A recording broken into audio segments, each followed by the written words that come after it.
Assalamualaikum warahmatullahi wabarakatuh. Perkenalkan, nama saya Pandu Triwijayantoko dari kelas Teknik Mesin 2A.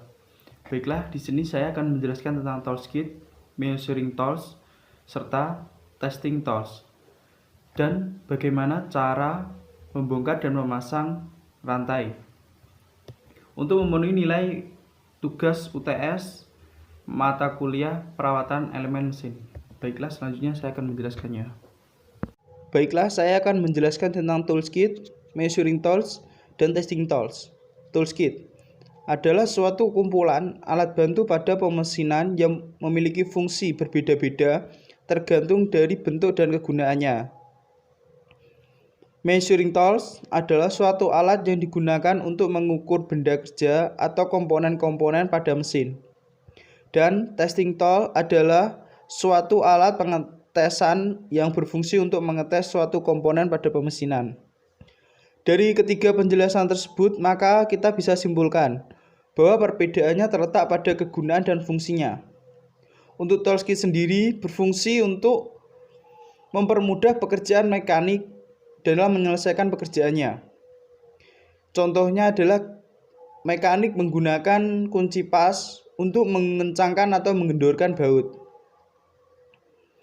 Yang kedua, measuring tools, yaitu sebuah alat ukur yang digunakan untuk mekanik untuk mengukur suatu benda mulai dari panjang, tebal, dan kedalamannya, bisa digunakan menggunakan jangka sorong.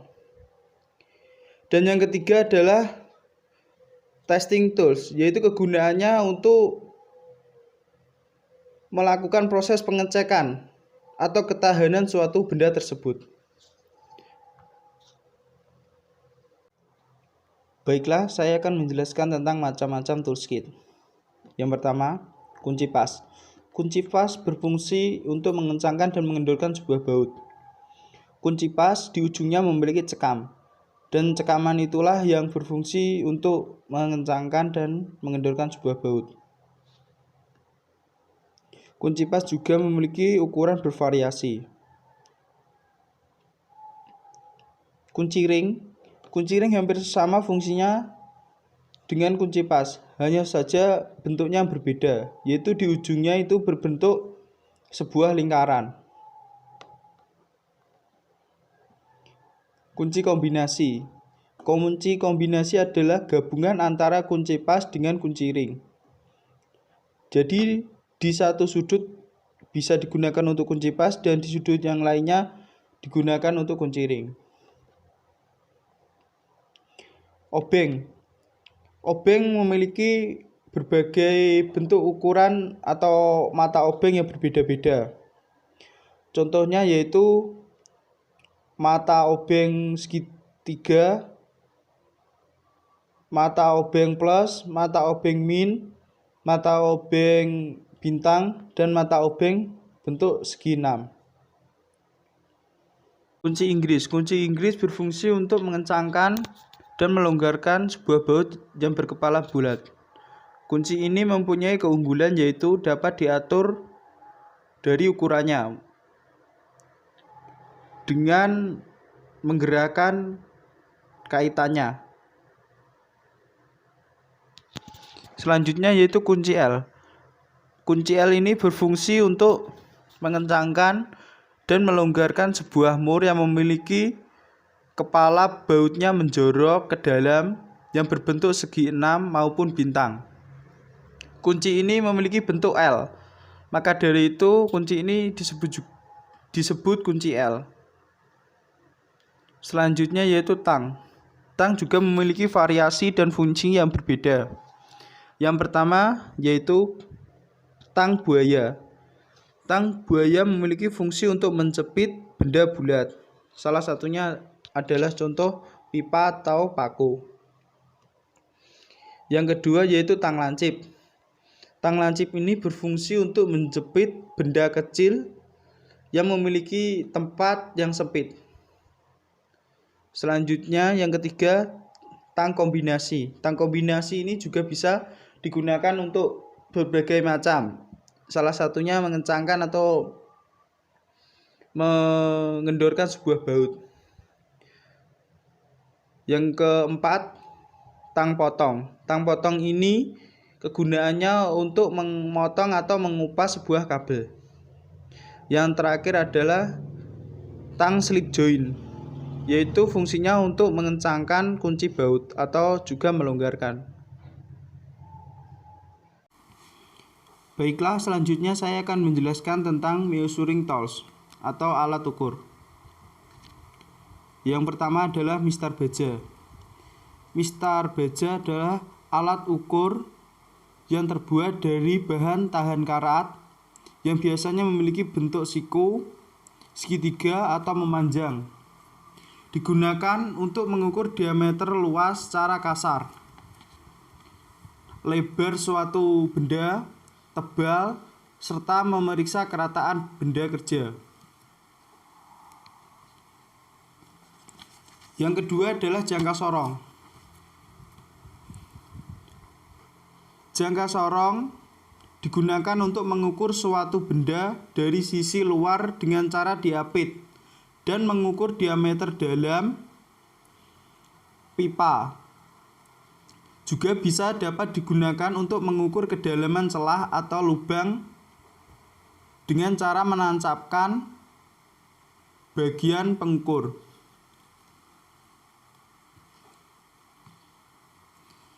Ini adalah bagian-bagian dari jangka sorong. Yang atas sendiri adalah rahang dalam yang biasanya digunakan untuk mengukur diameter dalam benda. Yang bawah adalah rahang luar. Ini untuk mengukur diameter luar benda. Dan ada skrup pengunci. Skrup pengunci ini untuk mengunci agar benda tidak bergerak. Di sini ada dua skala, yaitu skala utama yang bersifat tetap dan skala nonius yang bisa digerakkan atau diatur. Dan yang paling kanan adalah pengukur kedalaman. Alat ini digunakan untuk mengukur kedalaman dengan cara menancapkannya. Di sini saya akan menjelaskan penggunaan jangka sorong untuk mengukur diameter bagian luar benda. Yaitu yang pertama, longgarkan kunci. Setelah itu tarik skala nonius ke kanan. Setelah itu letakkan benda di rahang dan apit kembali menggunakan rahang dan kunci. Setelah itu kita bisa mengamatinya dengan dua skala. Yang pertama yaitu kita amati skala utama, setelah itu kita amati skala nonius. Skala utamanya itu memiliki kelipatan 1 mm, sedangkan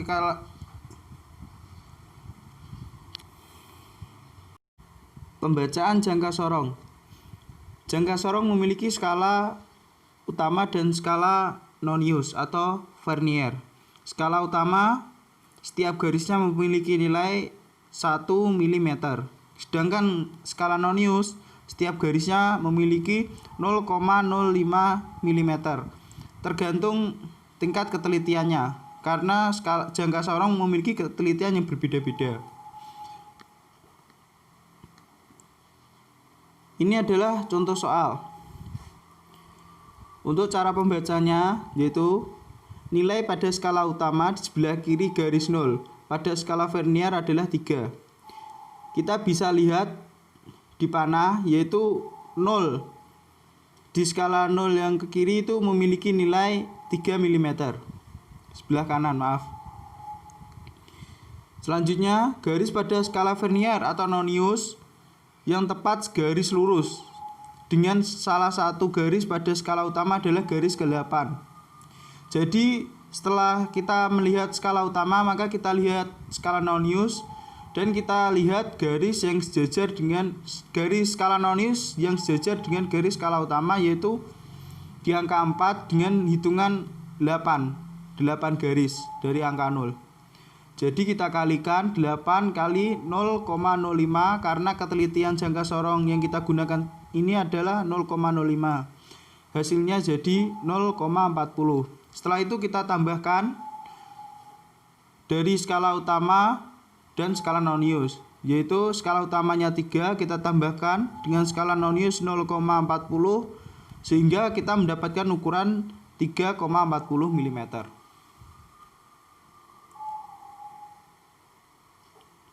Selanjutnya yang ketiga adalah mikrometer. Mikrometer digunakan untuk mengukur besaran panjang, terdiri dari poros tetap yang disebut juga skala utama dan poros putar yang disebut juga skala nonius. Mikrometer biasanya digunakan untuk mengukur kedalaman benda kerja, ketebalan benda kerja, diameter luar benda, dan garis tengah lubang pada benda kerja.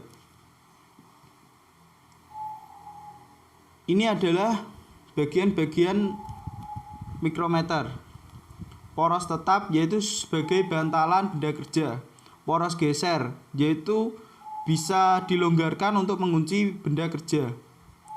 Di sini juga ada pengunci supaya benda tidak bergeser atau berubah.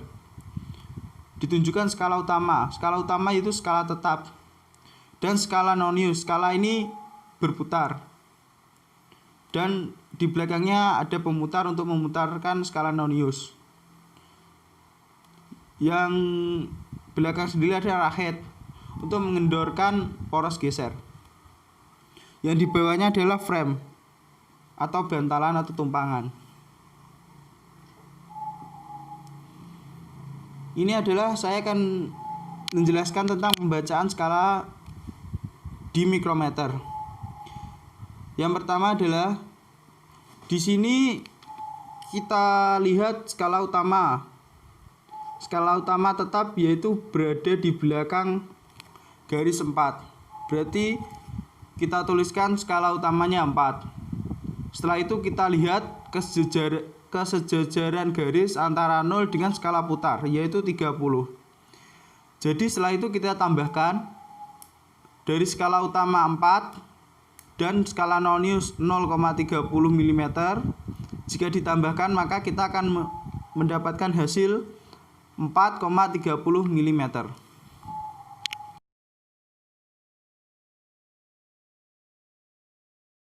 Saya akan menjelaskan tentang testing tools. Yang pertama adalah Universal Testing Machine. Alat ini digunakan untuk pengujian tekan dan uji tarik. Di sebelah kiri yaitu alat untuk penempatan benda kerja yang akan diujikan sebagai uji tekan maupun uji tarik. Setelah itu maka dapat dilihat dalam komputer tersebut tentang hasil pengujiannya.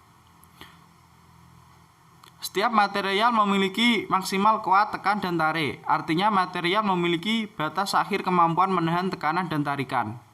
Untuk menentukan parameter ini, maka harus dilakukan pengujian menggunakan mesin uji tekan dan mesin uji tarik, atau sudah terintegrasi dalam suatu alat yang disebut Universal Testing Machine. Pengujian ini termasuk jenis destructive test atau uji merusak sehingga material yang diuji tidak bisa digunakan lagi. Selanjutnya, hardness tester.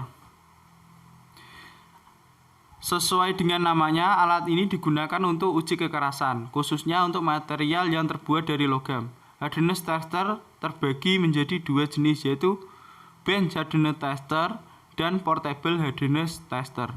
Bench hardness tester biasanya digunakan untuk pengujian material di dalam laboratorium, sedangkan portable hardness tester biasanya dibawa kemana saja untuk pengujian material di lapangan karena memiliki bentuk yang minimalis. Yang saya tampilkan gambar ini adalah yang termasuk bench hardness tester yang biasanya digunakan di laboratorium atau bengkel-bengkel. Selanjutnya, ultrasonic flow detector. Alat ini biasanya digunakan untuk mengetahui cacat pada pengelasan di bagian dalam atau bagian yang tidak terlihat dalam kasat mata dengan menggunakan gelombang ultrasonik. Setelah itu kita bisa melihat dengan melihat LED yang ada di dalamnya dengan memperhatikan gelombangnya. Alat ini biasa digunakan untuk menguji material atau bahan logam yang masih mentah sebelum masuk ke proses produksi, dan juga bisa digunakan untuk menguji material yang sudah jadi ataupun yang masih setengah jadi.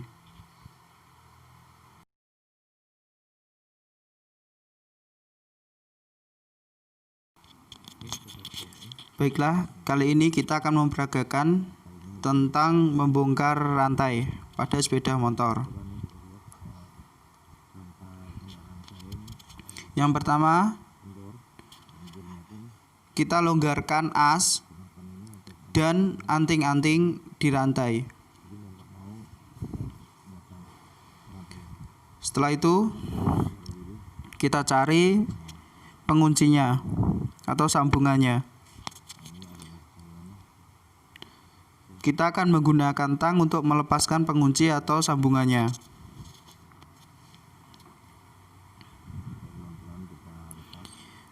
Pelan-pelan kita lepas penguncinya atau pengaitnya dengan menggunakan tang.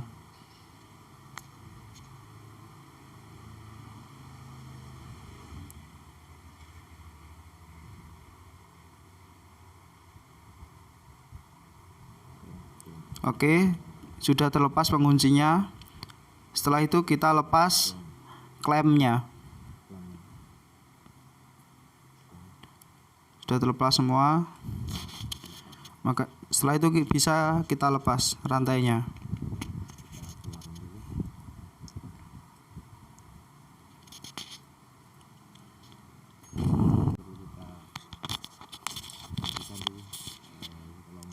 Setelah itu kita longgarkan asnya supaya rantai bisa terkait, dan juga anting-antingnya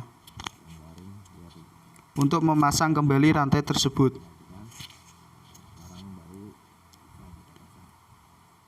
Setelah itu masukkan pengait rantainya. Kita kembalikan lagi klemnya. Yang pertama klemnya kita pasang ke rantai, pastikan rapat, dan setelah itu kita pasang penguncinya.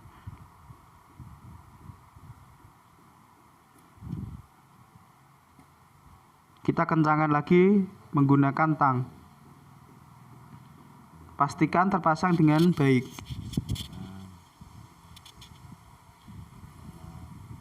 Bisa terlihat rantai sudah terpasang. Setelah itu kita tinggal menyetel as dan anting-anting.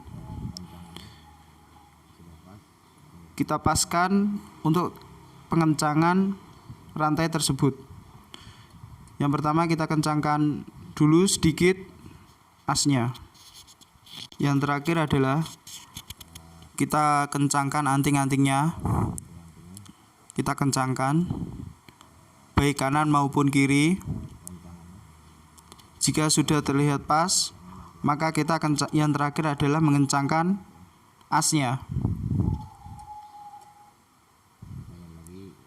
Oke, selesai.